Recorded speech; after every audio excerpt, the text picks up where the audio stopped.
Hey, what is up, YouTube? It's Rich. All right, welcome to a video. I wanted to do, I might do this as one video and I might do it as two, but people have been asking me about brush maintenance. And so this is the main brush that I've been using lately. And you can see, I mean, this is dry. I just pulled it out of my, what do you call it? Like my little art drawer thing. But, so this is a Raphael Kolinsky Sable, 20505. I got this through the Kubert School. It's a number 2 size brush. You can see on the side it says Joe Kubert's World of Cartooning.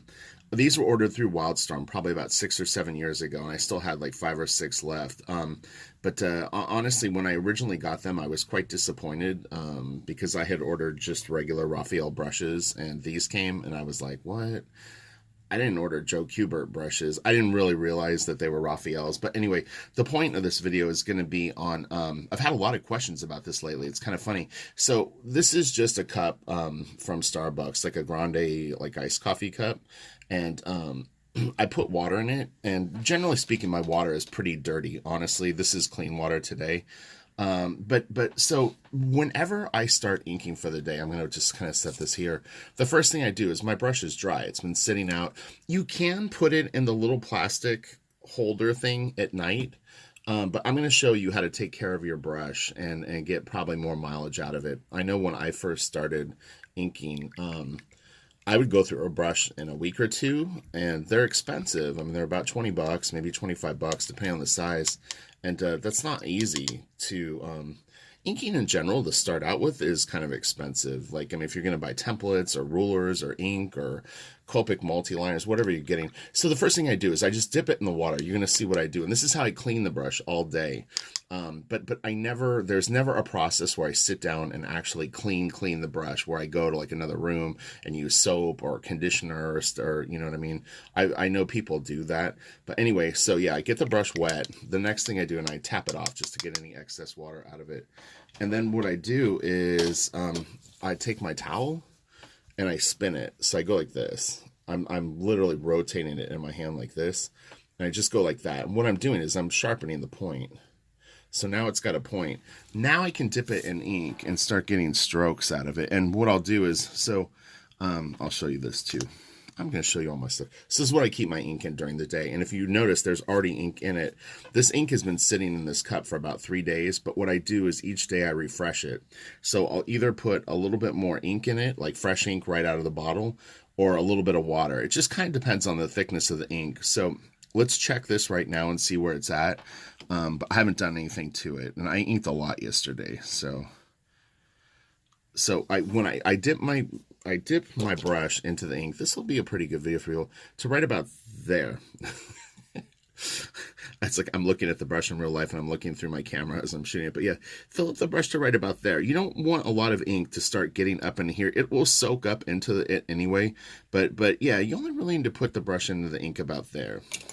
And then what I do is I sharpen it. So this wouldn't be on my art board, but I have a board that is right to the left of my table, and I go like this. So again, I'm sharpening the tip. Why am I sharpening the tip? Because I want to get the best point that I can out of it, for at least for like sharp lines, and then, you know, I can get down to business. And the ink looks pretty good today. Those are decent lines. So now what would I do next? Okay, if I'm not going to use the brush anymore, I go and I repeat this process. I stick it in the water. I just kind of shake it off like this, tap it, and then I'll wipe it off on my towel. But yeah, so that's really it, and that should really help people. Again, I've been getting this question a lot, but yeah, so I dip it in the ink, I rotate it, and if the brush has been sitting for a while, sometimes I'll get it wet again. But again, I tap it off, and I don't want a ton of excess water on it, and then you just get these nice brush strokes, you know, just like that.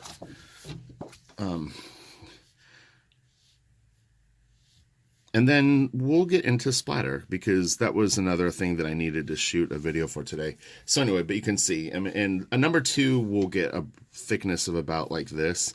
Oh, and I don't remember if I did it for Patreon or if it was for regular YouTube. I'm kind of guessing that it was a Patreon video. Can't remember what it was, but I was talking about this stroke. So you'll see, what was I doing? Oh, it was the Scott Williams video. And I was in a digital program. I was in Photoshop, but here, check this. So this was the stroke that I was talking about. I push the brush down and I flick it that way. And you can get different strokes depending on how you handle it, but I set it down and I'm making a stroke like that, and then I flick it that way. So try to work with that, because that's an interesting other option. And you can literally get like where it looks like big fat marker strokes, or if you flick it and lift it, you can get those little pointy ones, which I talked about, where it's got the hard edge but then a nice point. And those are pretty nice, actually. I don't do that stroke very often, so the fact that they turned out that good it's a good sign. That means that I'm still awesome. Okay, so then splatter. So splatter, there's two ways that I do it, and there's multiple ways that I've seen other people do it, but I'm going to get down to brass tacks and just show you the two simplest ways to do it, and both get really, really great effects. And in fact, when I did that Larry Stroman piece, I really got some nice, almost like airbrush looking things. So I have an old toothbrush, and what I do is, just so that you know, I've got one for white. Well, did it show up on the thing? Oh, here. Yeah, I have one for white and one for black. And so you don't want to switch them. This one looks like maybe at one time I had done black on it. And also, if you use white acrylic ink, you have to clean this out really good, or this thing will become hard as a rock, which this one is. Luckily, I've got some toothbrushes that I can sacrifice to have a new one. But yeah, you should really wash that off when you're done pretty well. And you can just do it in water. But anyway, so first thing I do when I'm going to do this, I always do it with my thumb. I don't wear a glove. I don't care. My hands are trashed anyway. So I just want to make sure the bristles are ready to flow. And then I'm going to dip it in the ink. And what I do is I'm going to dip it in the ink. I'll show you. Just right around here. Just just barely the tip of it. So I'll set it in water, in my ink. I can show you this right here. So here's my ink. So I'm going to go like this. I'm just literally taking just the front end of the brush. I'm dipping it in there, and then I'm going to go like this. And I would do this on another sheet of paper, but I go like this and try to get off any really, really liquidy ink. So now if I'm on my board that I want the splatter, I'll test it too on my test board. I want to see how much ink is on it. So I go like this. And there's a little too much ink for what I would want right now. But if you want my own frame, yeah, okay.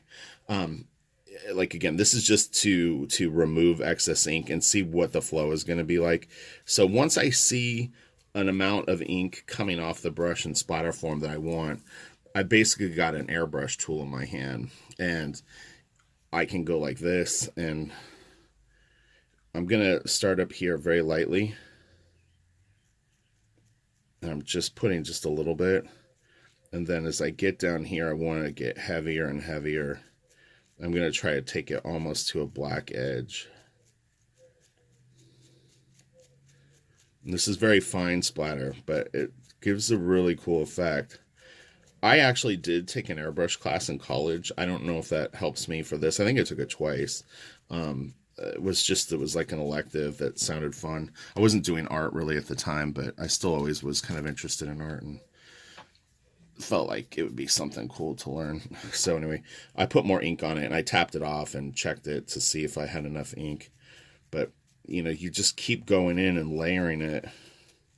They call them gradations. And you can just keep building this up and building this up and building this up. So that will create a nice thing. And you can, I'm getting lazy and I'm trying to do it faster. So more ink and a heavier thing. But you could tape this off so that you have a really, really exact shape that you want. I'll do it one sec so you can see the effect. But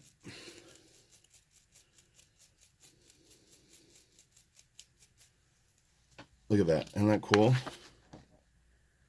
Beautiful, beautiful splatter. And again, if I were to have taped it off, I'm wiping my finger off on my towel. Yeah, if I had say a piece of tape on here, I'm just using art tape. I think this is 1/2 inch wide. I have blue tape too. Sometimes you'll see it on my desk taping down my thing. I just kind of buy whatever is the cheapest. This is decent. All right, so I'm just going to go like this just so you can get an effect. So they call this like if you're doing this, a lot of times you can buy Frisket. They also have Misket, which is I think liquid Frisket. And that's just basically it's either sheets of protective paper that have an adhesive that you can put down, and they have a gel that you can put down. And if you had to draw little shapes, you can put the gel down, do airbrush or do splatter or do maybe even watercolor. And then once the piece is dry, you go in with like an X-Acto knife and kind of pick it off. But we'll shoot around this like so that we have a hard edge. There's a lot of ink on this right now, but I'm trying to rush a little bit just so you can get the effect. You can probably picture what it's going to look like, but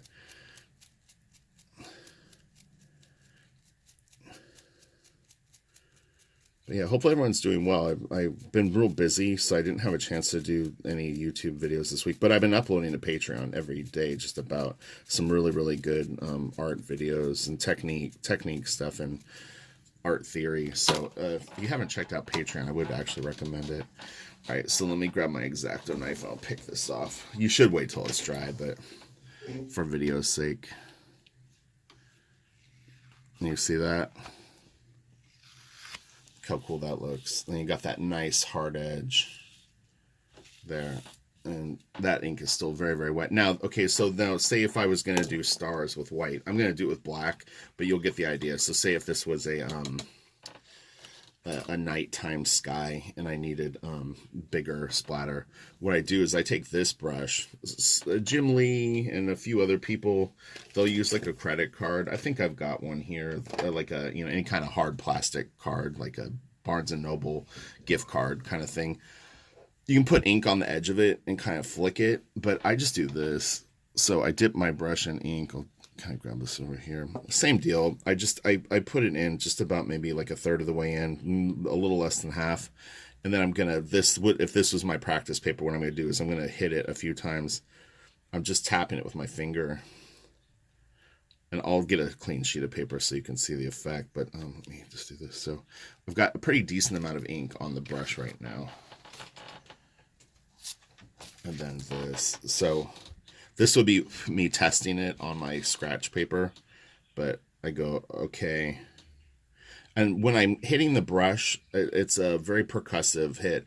I'm not hitting through the brush. I'm tapping it and pulling up. So tap, pull up kind of feel. It's a pretty aggressive hit with like a torque back.